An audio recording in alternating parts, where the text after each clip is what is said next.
बिस्मिल्लाहिर्रहमानिर्रहीम। अलहिकमा इंटरनेशनल के ज़ेर एहतमाम प्रोग्राम पैगाम हिकमत से मैं हूं सामा अफजल। पैगाम हिकमत एक ऐसा फिक्री और इल्मी सफ़र है जहां हम सवाल उठाते हैं, जवाब ढूंढते हैं, उम्मत की नब्ज़ पर हाथ रख कर हकीकत की धड़कन सुनते हैं। आज हम बात करेंगे इस्लामी सहाफ़त और सोशल मीडिया के बारे में कि जब कलम उजरत पर बिकने लगे, जब कैमरा ज़मीर की आवाज़ से गाफिल हो जाए, जब खबर फितना बन जाए और सनसनी को सच पर फोकियत मिलने लगे, तब इस्लामी सहाफत एक उन्वान नहीं बल्कि दावत, इस्लाह और क़यादत का एक तकाजा बन जाती है।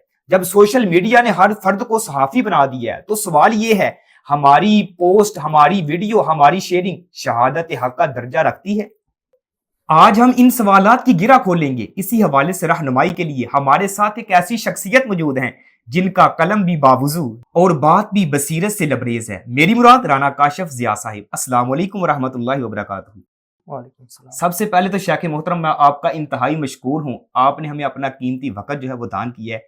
तो मेरा आपसे सबसे पहला सवाल ये है कि इस्लामी सहाफ़त से क्या मुराद है और इसकी बुनियाद क्या है? बिस्मिल्लाहिर्रहमानिर्रहीम।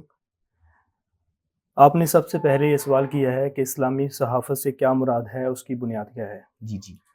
यकीनी तौर पर ये बहुत अहम सवाल है कि इस दौर के अंदर हमें ये मालूम होना चाहिए कि इस्लामी सहाफ़त से क्या मुराद है, उसकी बुनियाद क्या है। जी जी। तो सबसे पहले हम ये जानते हैं कि इस्लामी सहाफ़त सिर्फ़ एक ख़बर रसानी का ज़रिया नहीं बल्कि हक़, अदल व इंसाफ़, खैर ख़्वाही और इस्लाह मुआशरा के बुनियादी असूलों पर कायम है। बहुत खूब।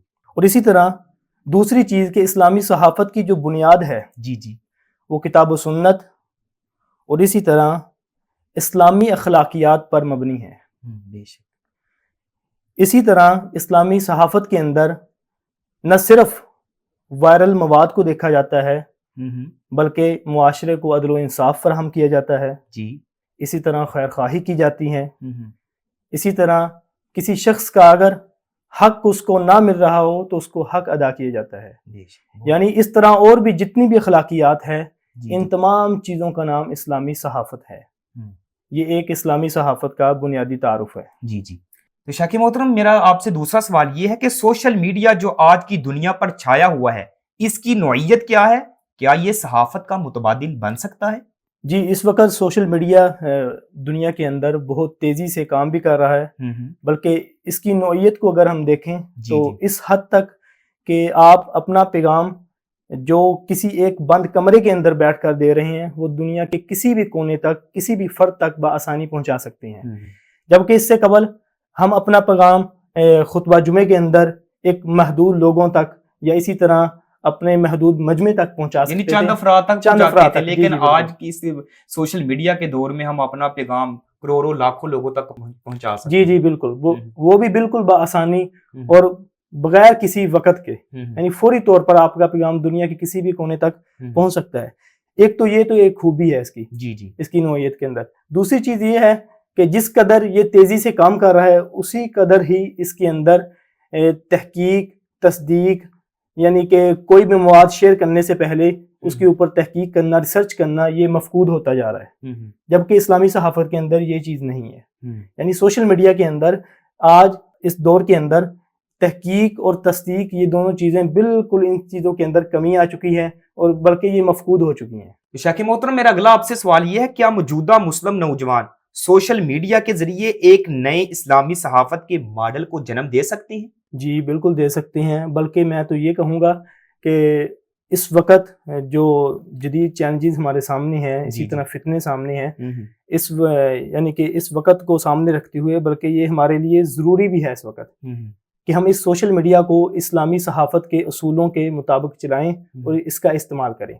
उसके लिए ज़रूरी ये है कि कोई भी नौजवान जो सोशल मीडिया का इस्तेमाल करता है, सबसे पहले कि वो एक मुहक्किक हो, यानी कोई भी मवाद शेयर करने से पहले उसकी तहकीक करे, रिसर्च करे, तमाम चीज़ों को मलहूज़े खातिर रख कर आगे लोगों तक पहुँचाए। कहीं वो झूठी बात तो नहीं है, यानी वो उसकी खूब तहकीक करे, तस्दीक करे कि वाकई वो इस तरह की बात है, खबर है, फिर जी जी बिल्कुल, हाँ, ज़रूरी है, बल्कि ज़रूरत बन चुकी है माशरे की।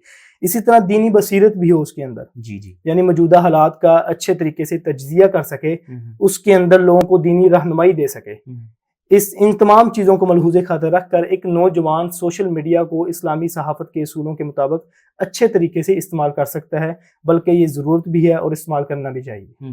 شیخ محترم، اگلا سوال یہ ہے، کیا سوشل میڈیا کے استعمال کے بارے اسلامی اصول موجود ہیں؟ اگر موجود ہیں تو وہ کیا ہیں؟ جی، بہت اچھا سوال کیا آپ نے کہ آج موجودہ دور کے اندر جو سوشل میڈیا ہے اس کے بارے میں اسلام کے اندر کوئی اصول ہیں۔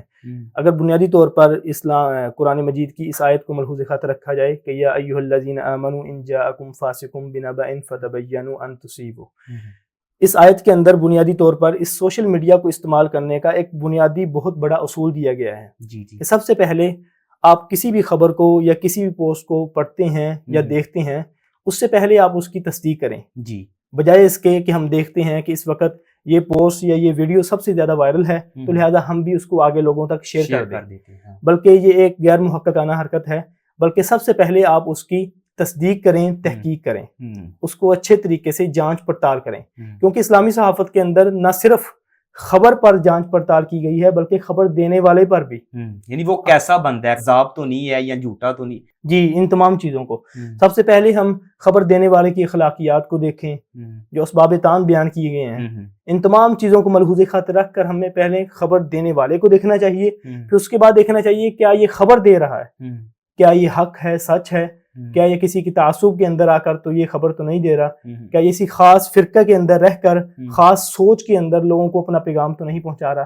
ان تمام چیزوں کو ہمیں تحقیق کرنی چاہیے، تصدیق کرنی چاہیے، اس کے بعد کسی بھی پوسٹ کو آگے لوگوں تک پہنچانا چاہیے۔ آخر میں آپ کا پیغام کیا ہے موجودہ سوشل میڈیا صارفین کے لیے؟ آخر میں یہ پیغام دینا چاہتا ہوں کہ کوئی بھی میرا نوجوان بھائی جو بھی سوشل میڈیا کو استعمال کرتا ہے اس کو یہ نہیں سوچنا چاہیے کہ یہ صرف ایک ٹول ہے جس کو ہم استعمال کرتے ہیں، بلکہ سوشل میڈیا کے اندر آپ کا کوئی پیج ہو یا اسی طرح واٹس ایپ اسٹیٹس ہو، بلکہ یہ آپ کی شخصیت کی پہچان ہے۔ اگر آپ کوئی بھی پوسٹ کرتے ہیں وہ محض ایک پوسٹ نہیں بلکہ آپ کا اپنا تعارف ہے، کیونکہ آپ چند لوگوں کو جانتے ہیں یا چند لوگوں سے مل سکتے ہیں، لیکن سوشل میڈیا پر لاکھوں لوگ آپ کو دیکھنے والے ہیں۔ جب کوئی بھی پوسٹ، میں ایک مثال دے کر بالکل بات کو واضح کروں گا کہ جیسے آپ سوشل میڈیا کے اندر پوسٹیں لگاتے ہیں تو آپ مزاحیہ پوسٹیں لگاتے رہتے ہیں، ایک ہفتہ یا 2 ہفتہ یا پورا مہینہ یا اس سے بھی زیادہ، تو دیکھنے والے آپ کے بارے میں یہ تاثر لیں گے کہ آپ غیر سنجیدہ شخصیت ہیں، یعنی صرف پوسٹوں کی بنا پر آپ کا تعارف لوگوں تک جائے گا۔ تو میں اسی طرح سوشل میڈیا صارفین سے یہ التماس کرنا چاہوں گا کہ صرف اس کو ایک اپنا پیج یا واٹس ایپ اسٹیٹس محض نہ سمجھیں، بلکہ یہ آپ کی شخصیت کا تعارف ہے۔ کوئی بھی پوسٹ شیئر کرنے سے پہلے آپ اس کی تحقیق کریں، تصدیق کریں، اس کے بعد آپ دیکھیں کہ میری اس پوسٹ سے فتنہ تو نہیں پھیلے گا، لوگوں کے درمیان تعصب تو نہیں پھیلے گا۔ ان تمام چیزوں کو ملحوظ خاطر رکھ کر ہمیں سوشل میڈیا کا استعمال کرنا چاہیے، اور اس کے لیے ضروری ہے کہ ہم اسلامی صحافت کے اصولوں سے واقف ہوں، ہمیں ان کے بارے میں جانکاری ہو۔ جی بہت شکریہ۔ صحافت قلم کی حرمت، زبان کی امانت، الفاظ کی صداقت اور سماج کی قیادت کا دوسرا نام ہے۔ اسلام نے خبر کو خبر نہ رہنے دیا، بلکہ تصدیق کرو، تحقیق سے بولو، عدل سے لکھو اور حق پر کھڑے رہو۔ اسی کے ساتھ آج کی ہماری نشست کا اختتام ہوتا ہے، لیکن پیغام حکمت کا سلسلہ جاری و ساری رہے گا۔ ہمیں اپنی دعاؤں میں یاد رکھیے اور اس پیغام حکمت کو اپنی زندگی کا حصہ بنائیے، اور دیکھتے رہیے الحکمہ انٹرنیشنل، زندگی شعور سے۔